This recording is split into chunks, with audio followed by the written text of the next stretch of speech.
So look at me waving my arm here, and you see it's transferring energy from my arm to that rope. And that signal you see traveling from left to right is basically a wave. I'm creating energy, and that energy transfers into a wave in that rope. The more energy I put, the higher goes my arm, the more energy is in the wave. Notice that I do it only once at a time, and the reason why is because if I do it often like this, see what happens.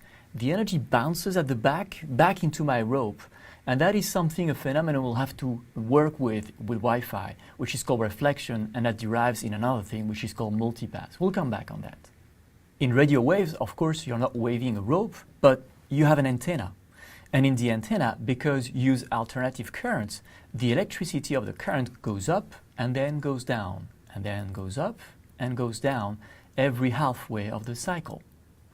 And what happens is that that energy traveling through the antenna radiates an electric energy out, which is an electric field, something that doesn't shock you, but it's an electric field that travels out.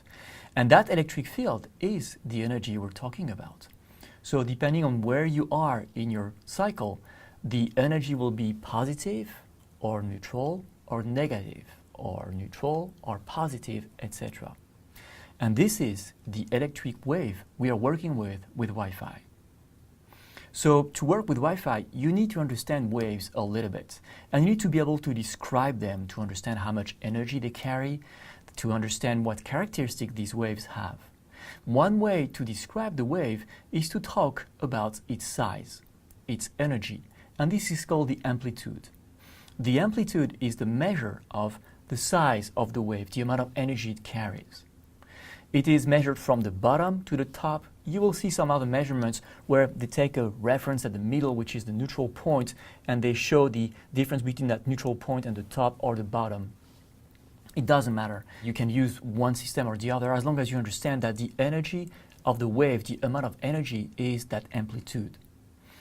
But please understand, the amplitude doesn't make that the wave is higher in an electric field. The size of the wave is entirely going to be dependent on your antenna and the electricity that goes through it.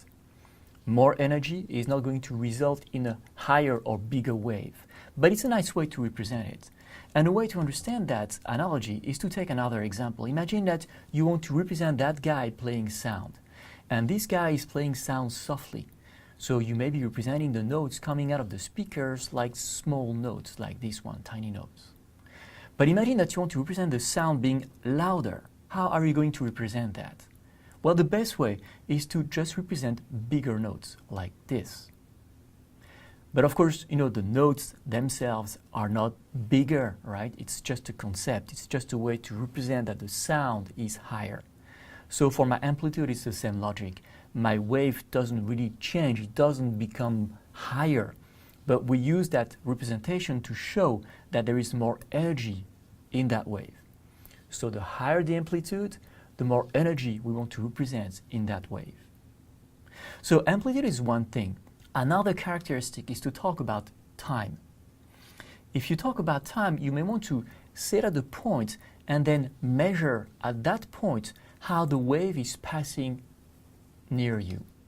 And of course, the wave is an electrical field, so it's traveling at the speed of light, right? It's just light. So it travels always at the speed of light. But depending on the wave, and the shape of the wave, and the size of that wave, you may be seeing several times that wave per second, or many, many times per second. And that's the measurement of how frequently you see that wave. So that's the frequency. The frequency is how often over an arbitrary measure, which is 1 second, how often over 1 second do you see that wave? And when we talk about the wave, of course, we talk about an entire cycle, going up and down and going back up. You can take any reference point, to start your measurement. As long as you take that point as a reference, you count 1 second and you see how many cycles you saw at that point over that second. That's frequency. And again, the measurement is hertz, from the name of the gentleman who found that concept. So in that example, you see the wave going up, going down, going back up, down again and back up again. I have 2 cycles over a measurement of time of 1 second at any given point in space. Therefore, my wave is seen as being a 2 hertz, 2 cycles per second. Then, of course, there is kilohertz, thousands of cycles per second. Megahertz, millions of cycles per second. Gigahertz, billions of cycles per second.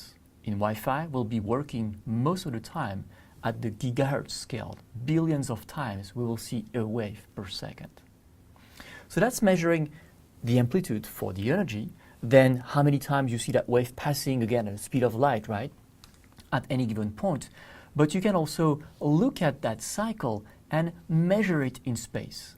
So imagine you take that wave and you freeze the picture. You don't think about time anymore. And you see that wave like you saw my rope, and you froze the image at some point, and you want to measure the physical size of one cycle. This is called the wavelength. How long that cycle is, how long that wave is in space, that's the wavelength. That's another concept you need to understand. But you also need to understand that there is a direct relationship between the wavelength and the frequency. Because if the length of the wave is long, because the wave is always traveling at the same speed, which is the speed of light, if that wave is long, well, you'll see less of them per second than if the wave is very short. If the wave is very short, then it's not going to take a long time for that wave to pass. So you'll see more of those per second. So you'll find equations that represent this relationship between c, which is the speed of light, lambda, which is the wavelength, and f, which is the frequency. So you'll see those equations pretty much everywhere. F equals c divided by lambda. You don't need to remember these equations, but you need to remember the relationship between the two. And a nice way to understand it is to take another example. See this big wave at the top of my truck. It's long, so one cycle passing one truck takes some time. So it's a long wavelength. If you look at the race car at the bottom, it's smaller, so it's going to take less time to pass through you. In real life, the truck is going to go slower as well than the race car, but it doesn't matter. Even if they go at the same speed, the truck is going to take longer to pass by you than the shorter engine. Pretty much like this. If you take that 1 second measurement, over that second, you saw the truck 3 times and you saw the car 8 times. So that's what it means. The longer the wavelength, the more time it takes to travel one cycle, and therefore the lower frequency it has. So higher frequency means shorter wavelength, and vice versa. In Wi-Fi, we'll be working in the gigahertz range. In one of the common frequencies we use, 2.4 gigahertz, a common wave size is about that size, that's 12 centimeters. There is another frequency we work with, which is in the 5 gigahertz range, and because the frequency is higher, then the wavelength is smaller. And that wavelength on average is about something like 5 something centimeters, so smaller. This is important because when you buy equipment, typically the antennas are placed a certain number of wavelengths apart, and you can tell from the distance between the antennas what kind of frequency you're at.